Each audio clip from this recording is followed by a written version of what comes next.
Welcome to the videos of Garden House Studio. In today's video, we are going to take a board, an old board that had some dark gray paint right down the middle, and we are going to make a flower sign. The first thing I did is I wanted to get some texture, some deep texture on this board. So I mixed some salt wash with some gray linen Wise Owl chalk synthesis paint, and I stippled it all over the board. Once that was dry, I then mixed some salt wash in some pink paint. And at this time, I'm just using a deco paint and I am mixing some salt wash in with that. And once I get that mixed in, I'm just going to go ahead and I'm going to stipple that all over the board actually and get a little more coverage.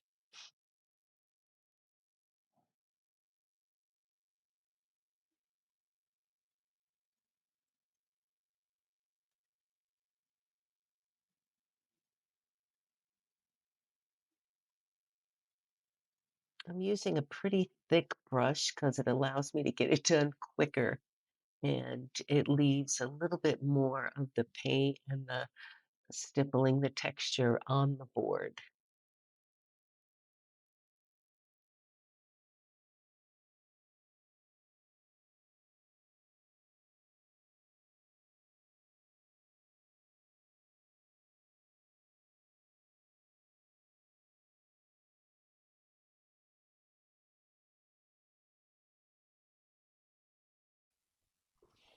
It takes a little while for the salt wash mixture to dry, so we leave it to dry in between each coat.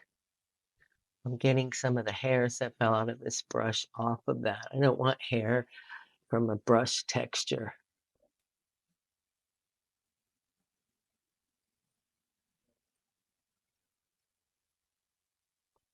Here's a close-up of what the texture looks like in the end.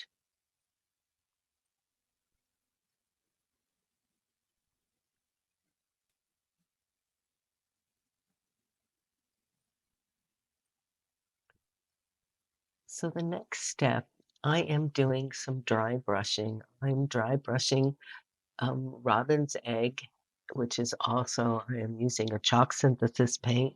And I'm just going to dry brush it all over the board to add a little more color and actually to add another soft spring-like color.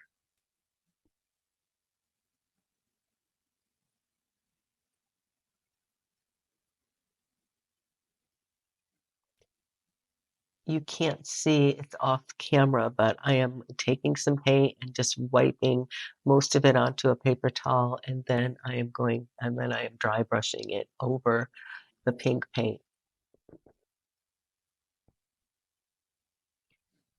You can see the texture in between this step. I actually sanded that board down and got it super smooth. You can still see all of the texture that the salt wash left, but it's a lot smoother, which will make it much easier for applying my transfer. So now it's time to do the stenciling. Now you could see this stencil says farmers market, but we're just using the market sign. The nice thing about stencils is they are reusable and you can use any part of them that you'd like.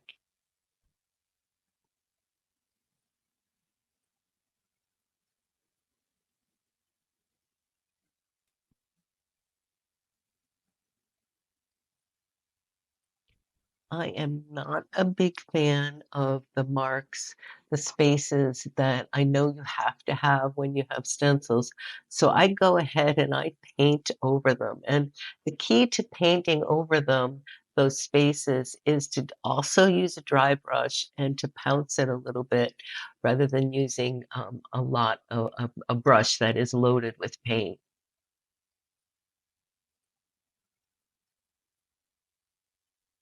It just looks a little more natural than with the lines. And now it's time for our flower script. And I just measure it pretty much accurate with eyeing it, maybe an eighth of an inch difference. So this one I am going to tape down.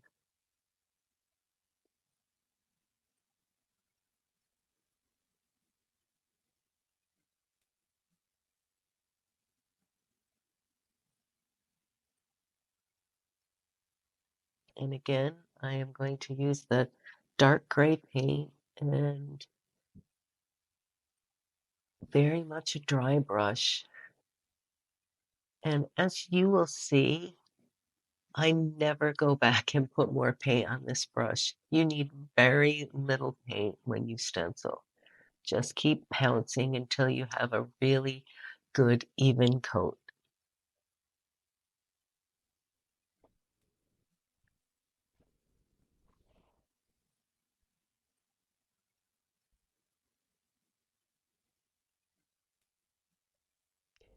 And again, I don't like the look of it being a stencil. I want it to look a little more freehand. So I'm going to go in and I am going to make it look like it's script.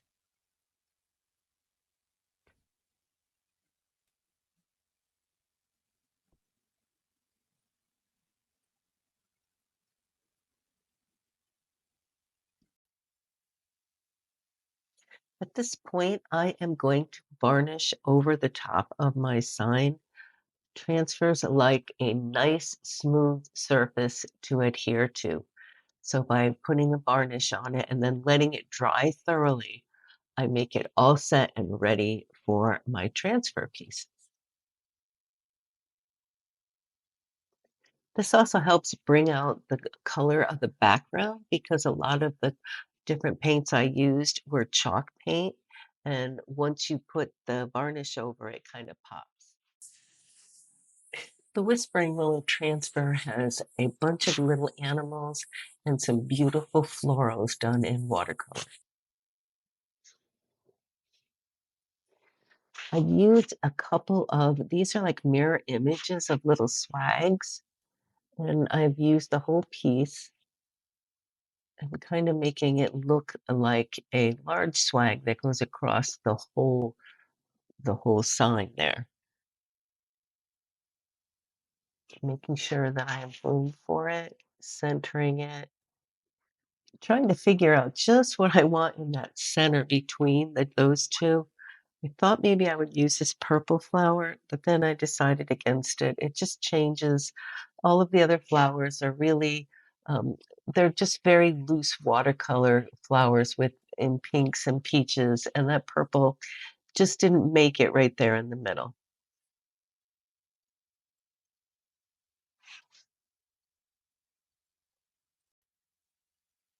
Not to worry because I will definitely use that purple flower before I'm done. I want to add as much color as possible to this, the floral design so that the florals really stand out. As I'm working, I'm noticing that the script is just a little bit too bright, and I'm thinking about how I am going to change that when I get to the very end. The background is totally distressed and the flowers are very muted. So the script in the just that deep black, and having it be so clean looking just kind of didn't work for me.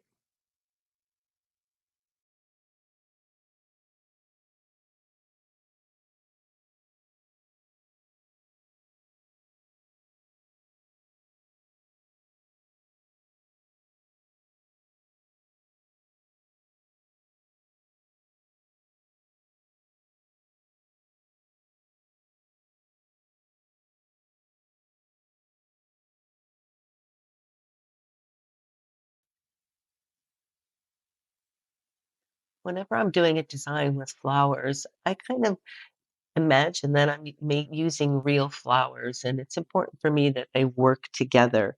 So I'm actually trying to make a swag, and I try to fit everything in as most natural way as possible. You'll notice I cut little pieces, I change the angle. It's all to make it look just a little more natural.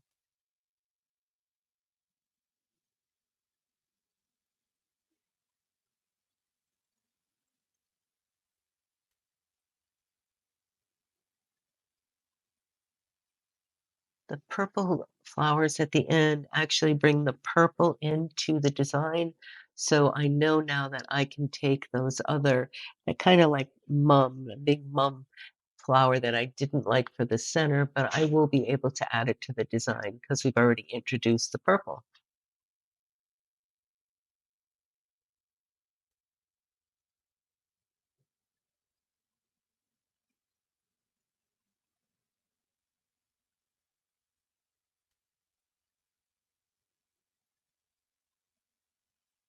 This is where it gets a little tedious, where I cut out the leaves and I want them in exact spot to look natural with that flower. And I move the flower around a lot until I feel like it looks right or like it looks where it should go in this swag.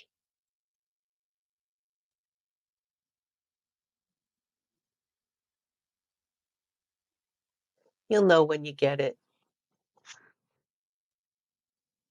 It'll just kind of fit where it's supposed to. And then I'm gonna add those leaves to make it look a little more natural, and I think when you don't have enough green in a floral arrangement, it doesn't look quite right, so I like to add a little more of the leaves whenever I can.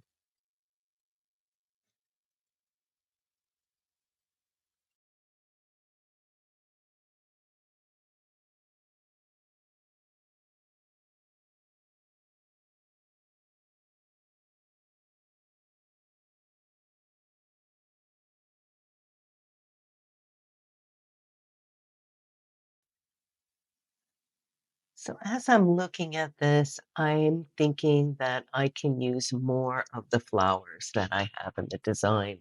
So I'm gonna go ahead and find some and add some more color. Here's some more of that purple.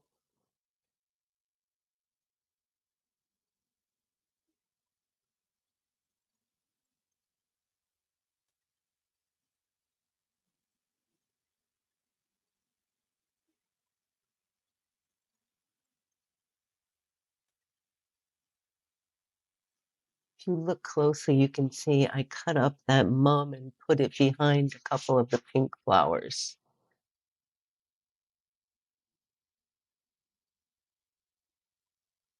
And now I'm going to add some more of those berries because they bring in more of the deep purple and the red,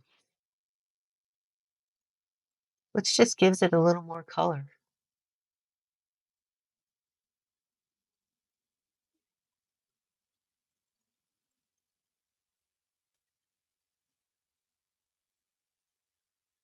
Don't be afraid to cut up your transfers and move them around where it looks better for you. They're made to do that, especially these ones with all the little parts. They're made so that you can make them fit into your design.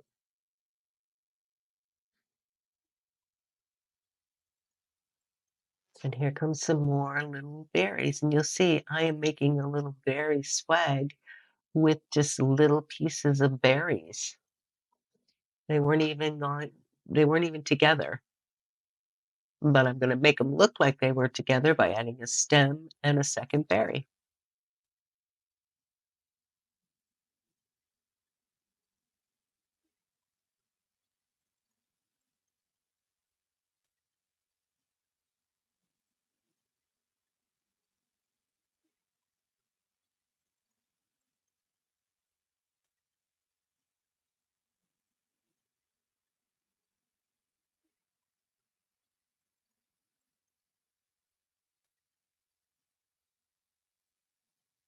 And of course, a little bit more green. Add another leaf in there if you can. Small details, but makes a big difference in the overall design. And I think I've used everything on these flowers except for a couple little tiny stems, which try as I might, couldn't fit them in. And there you have it.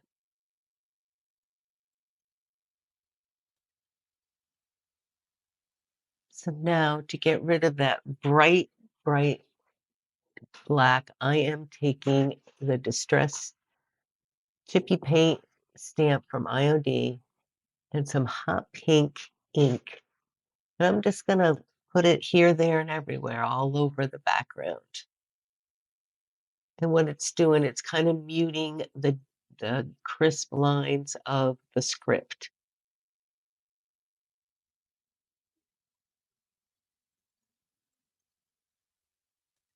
The chippy paint stamp is an original, long time ago IOD stamp, and I still have a few of them.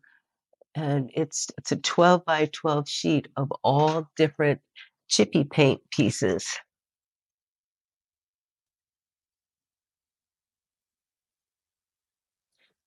Next, I am going to use a little bit of the mixing white ink. And I'm also going to do the exact same thing. Just take one of the chippy paint stamps and put it a little here and there on the script, especially on the market, because it'll just tone it down a little bit. It won't be so black.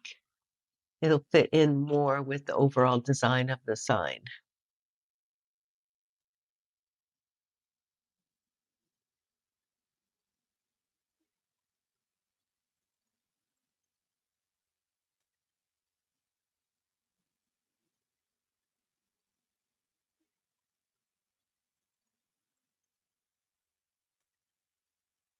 It's especially subtle because don't forget this board has a top coat on it. It's not chalk paint anymore. So the ink doesn't absorb in like it was chalk paint. It kind of sits on top and it's not as dark.